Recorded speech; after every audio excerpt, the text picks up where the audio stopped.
CAG report के मुताबिक पूंजीगत व्यय के मामले में उत्तर प्रदेश नंबर 1 बना। महाराष्ट्र और गुजरात को भी पीछे छोड़ दिया है और इसका जो श्रेय है वो उत्तर प्रदेश के तमाम मंत्रियों का कहना यह है कि मुख्यमंत्री योगी आदित्यनाथ को जाता है। उत्तर प्रदेश सरकार में मंत्री हैं नरेंद्र कश्यप हमारे साथ।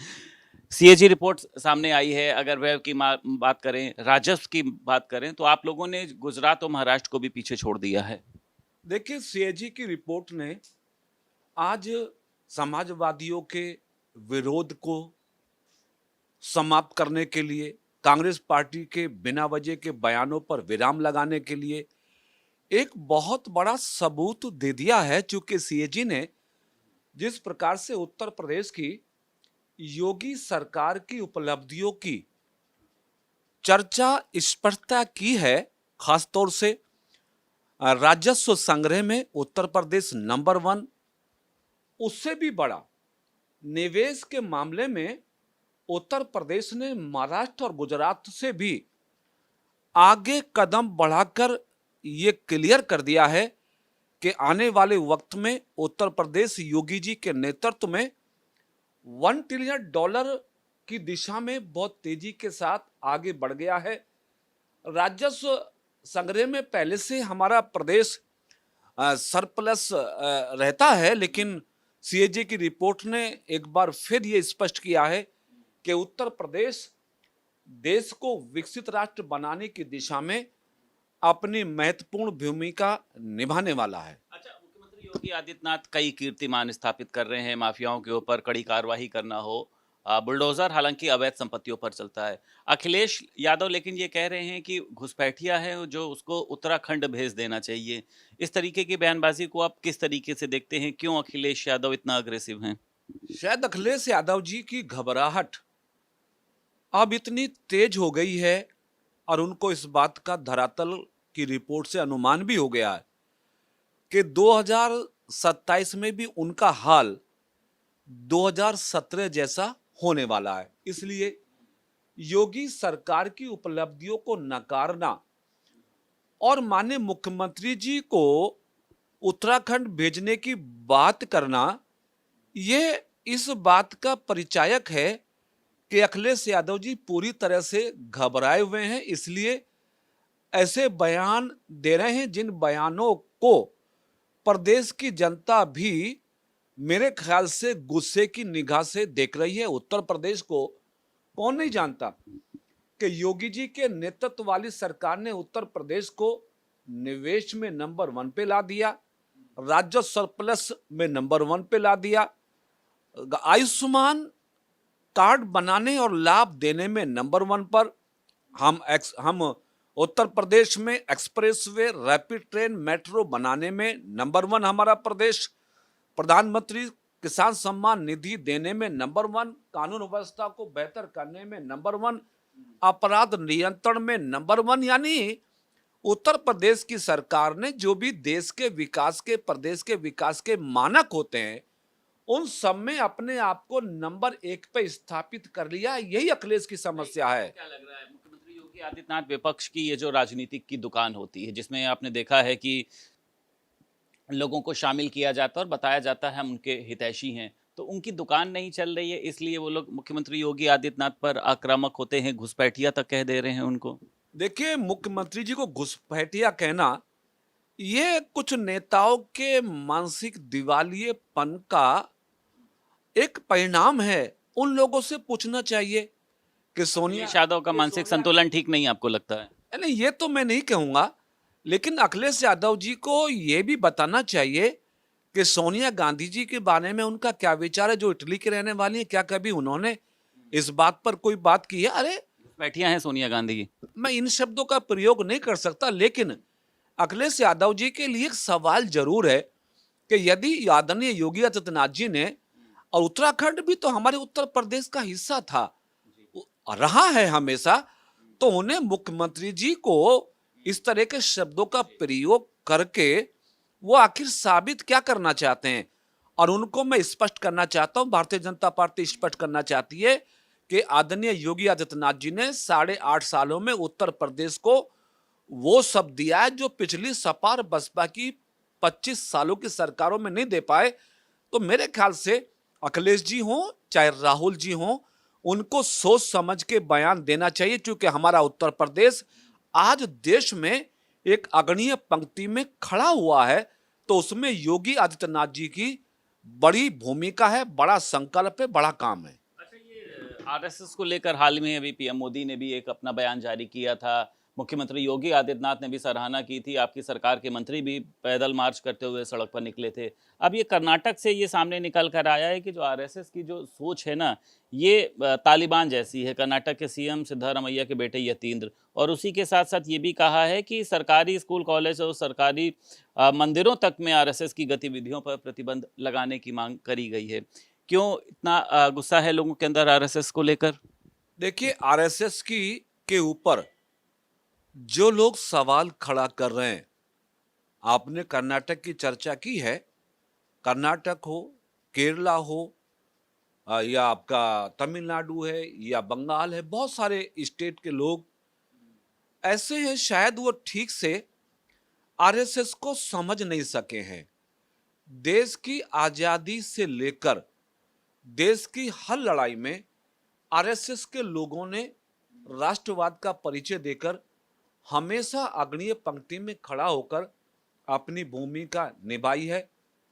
भारत की कीर्ति, भारत का यश बढ़ाने के लिए आरएसएस ने हमेशा अपने आप को अग्रणीय पंक्ति में रखा है। कौन नहीं जानता कि कांग्रेस पार्टी की सरकारों के जमाने में भी कई बार कांग्रेस पार्टी की सरकारों ने आजादी के विषयों को लेकर या देश में और सारे, जब भी कोई दैवीय आपदा आती है और कुछ समस्याएं आती हैं, ऐसी पार्टियों ने भी आरएसएस को सराहा, आरएसएस के कार्यकर्ताओं का सहयोग लिया। जो पार्टियां आज आरएसएस पे सवाल खड़ा कर रही हैं, तो कांग्रेस हो या और लेफ्ट पार्टियां, उन सबको मालूम है कि आरएसएस एक ऐसा राष्ट्र भाव से ओतप्रोत संगठन है जो केवल राष्ट्र के लिए, राष्ट्र के कल्याण के लिए, राष्ट्र की जनता के लिए काम करता है, जिसका अपना कोई स्वार्थ नहीं होता, अपने परिवार नहीं होते, जिनका जीवन केवल राष्ट्र को समर्पित होता है। ऐसे संगठन पर जो लोग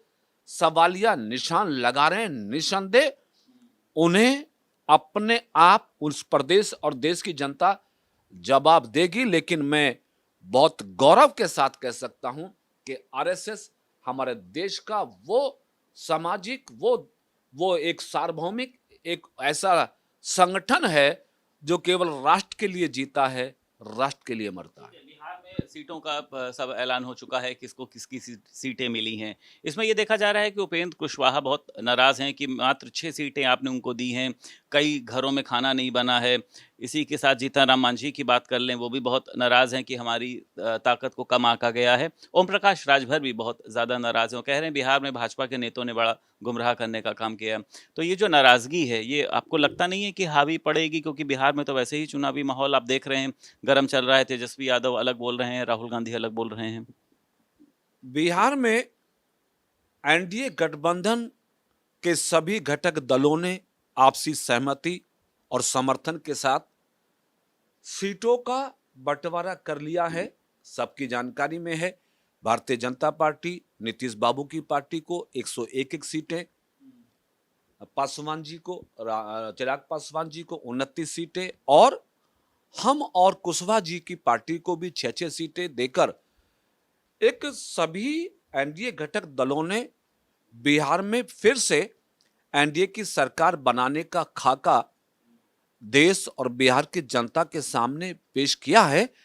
और मैं निश्चित मत और मन के साथ कहता हूं कि ये सीटों के बंटवारे का कार्य सभी की सहमति, सभी की मौजूदगी में बिहार के विकास और बिहार के कल्याण को लेकर हुआ। जहां तक आपने हमारे घटक दलों के नाराज होने की बात कही है, तो चाहे हमारे घटक दल में कोई भी दल है, हम सबकी चिंता है बिहार की जनता को न्याय देना, बिहार की जनता को विकास देना, बिहार की जनता को रोजगार देना, बिहार की जनता को सुकून शांति का जीवन जीना। तो इस समय महत्वपूर्ण यह है कि हम राष्ट्रीय जनता दल या कांग्रेस, सीपीआई, सीपीएम के तांडव से, उनके कुशासन से कैसे बिहार को बचाए। तो आज बिहार की जो प्राथमिकता है वो एनडीए की पुनः सरकार बनाना प्राथमिकता है। इसलिए हमारे सभी घटक दल, जो छोटा मोटा किसी के मन में आंतरिक भाव या क्षोभ होगा भी, तो बिहार के हित के लिए सब लोग उस क्षोभ को भूलकर मिलकर चुनाव लड़ेंगे और एनडीए की फिर से सरकार बनाएंगे। इसमें कोई संकेत और संदेह नहीं है।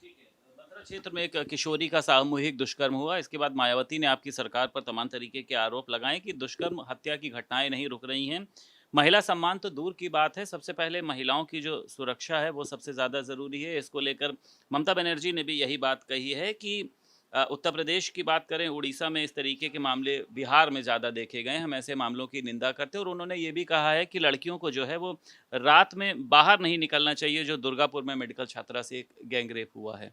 देखिए, उत्तर प्रदेश के बारे में देश ने इस बात को महसूस किया कि योगी जी की सरकार बनने के बाद जहां एक तरफ प्रदेश के में अमन चैन कायम करने के लिए लॉ एंड ऑर्डर को बेहतर करने में सफलता मिली है, वहीं अपराध को कम करने में, नियंत्रित करने में भी बड़ी सफलता यूपी को मिली है। खास तौर से महिला सुरक्षा योगी सरकार की प्राथमिकता रही है और आज उत्तर प्रदेश की महिलाओं को, बहन बेटियों को इस बात का आभास है कि दिन हो या रात वो अपने कार्यों के लिए, अपने व्यवसाय के लिए, अपने जीवन व्यापन के लिए कहीं भी कभी भी जाने के लिए बेफिक्र हैं। हाँ, कुछ घटनाएं फिर भी ऐसी होती हैं, चाहे वो हत्या की हो, चाहे महिलाओं के साथ सम्मान से खिलवाड़ की हो, जिस पर हमारी सरकार हमेशा चिंतनशील रहती है और हम ऐसी घटनाओं की भर्त्सना निंदा भी करते हैं और ऐसी घटनाएं ना हो उसके लिए सरकार जिम्मेदारी लेकर उस पर काम करती है। लेकिन बंगाल की जो मुख्यमंत्री हैं, उनका जो बयान एक बच्ची के साथ बलात्कार को लेकर आया है, ममता दीदी का बयान किसी भी कीमत पे लोकतांत्रिक मान्यताओं के अनुरूप नहीं देखा जा सकता। उनका यह कहना कि कॉलेज में लड़कियों को रात को बाहर नहीं जाने देना चाहिए, लड़की वो प्राइवेट कॉलेज की लड़की थी, उसमें हमारी जिम्मेदारी क्या है। ममता दीदी, सरकारी स्कूल हो या विश्वविद्यालय, प्राइवेट स्कूल हो या विश्वविद्यालय, सरकारी कर्मचारी हो या जनता का हर व्यक्ति, सबकी जिम्मेदारी सरकार पर है। सब जिम्मेदार सरकार को जिम्मेदारी लेनी पड़ती है। लेकिन ममता दीदी प्राइवेट कॉलेज के साथ हुए दुराचार को ये मानती नहीं है कि मेरी जिम्मेदारी है। ये तो बड़ी हास्यास्पद स्थिति है। तो मेरे ख्याल से ममता दीदी को इस पे माफी मांगनी चाहिए। ममता दीदी के इस भाव का, इस विचार का खुला विरोध हो रहा है, पूरे बंगाल में भी हो रहा है, देश में भी हो रहा है। तो मेरे ख्याल से महिलाओं की सुरक्षा को लेकर सभी प्रदेशों को हमेशा गंभीरता से लेकर चलना होगा। सवाल बस छोटा सा है, ये इस सरकार आजम खां पर बड़ी मेहरबान हो गई है। आप लोग कहते थे बकरी चोर है, भैंस चोर है, भेड़ चोर है, किताब के चोरी करते हैं वो, अब आप लोगों ने उनको सुरक्षा दे दी है। क्या वजह है इसके पीछे? अभी मामले तो खत्म नहीं हुए हैं, क्या कुछ राजनीतिक फायदे के लिए आप लोगों ने इस तरीके का काम किया है? देखिए, समाजवादी पार्टी, कांग्रेस पार्टी हमेशा योगी सरकार पे आरोप लगाती रही है कि योगी सरकार में किसी समाज का सम्मान ज्यादा होता है, किसी का कम होता है।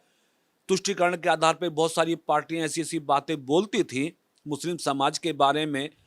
आज योगी जी के इस फैसले से, यानी आजम खान साहब को सुरक्षा देने के फैसले से, एक बात प्रदेश की जनता में स्पष्ट हो जानी चाहिए कि हमारा लक्ष्य किसी धर्म, समाज या व्यक्ति के को विरोध के स्वरूप कोई सुविधा देने का नहीं रहता, बल्कि एक समान सोच, समान व्यवहार और आवश्यकता के हिसाब से ही योगी सरकार फैसला लेती है। यदि योगी सरकार को यह लगा कि आजम खान साहब को कहीं सुरक्षा में खतरा हो सकता है, तो योगी सरकार ने साहसिक फैसला लेते हुए आजम खान साहब की जेड कैटेगरी की, वाई कैटेगरी की सिक्योरिटी उनको दी है। तो इसकी तो प्रशंसा सपा और प्रदेश के आम जन को करनी चाहिए कि योगी सरकार कोई जाति धर्म देखकर सुरक्षा करने का फैसला नहीं लेती है, बल्कि परिस्थितियां देखकर फैसला लेती है। तो ये तो हमारी सरकार का